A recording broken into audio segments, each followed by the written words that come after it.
Welcome to Ethika home kitchen. Mini blog ఏంటంటే సరపిండి and బచ్చాల కూర పప్పు చికెన్ స్పెషల్ ఈరోజు. ఫస్ట్ బియ్యం పిండి, సోరకాయ పేస్ట్ అండ్ ఆనియన్ పేస్ట్ తీసుకోండి, ఇలా కలిపి పెట్టుకోండి 5 minutes. కూర పప్పుకి పచ్చిమిర్చి ఉల్లిగడ్డ ఇట్లా కట్ చేసి పెట్టుకోండి. ఇది చికెన్ కర్రీ అనమాట, చాలా బాగుంది. ఇట్లా 10 minutes ఇట్లా డీప్ ఫ్రై చేస్తే చాలా బాగుంటుంది. చికెన్ సూప్ చాలా ఇష్టం నాకు, ఇట్లా చేశారు. ఇలా ఒక 10 minutes ఉడకనిచ్చి సూప్ పోస్తే అయిపోతుంది, చికెన్ కర్రీ అయిపోతుంది. నేను తర్వాత లాస్ట్ మళ్ళీ చూపిస్తాను.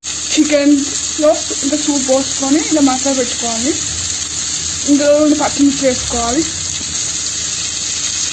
ఇలా మసాలా చికెన్ని ఒక 10 minutes మసాలా ఇచ్చాక ఉడకబెట్టుకొని బచ్చకూర పప్పుకి ఒక ప్యాన్ మీద ఆయిల్ పోసుకొని పచ్చిమిర్చి ఉల్లిగడ్డ నూనెలో గోలించుకోవాలి. ఇట్లా కలబెట్టుకోవాలి. కాకపోతే వేడి వేడి చికెన్ కర్రీ అయిపోయింది, చాలా బాగుంది, చూడడానికి చాలా నచ్చింది. ఇది బచ్చాల కూర ఫ్రై అన్నమాట. ఇది కూడా తయారైపోయింది, చాలా బాగుంది చూడడానికి. మీరు ఇంట్లో ట్రై చేయండి. ఇప్పుడు సరపిండి ప్రిపేర్ చేస్తుంది. ఇలా మా గిన్నెలో ఇట్లా అవుతుకుంటూ చేసుకోవాలి.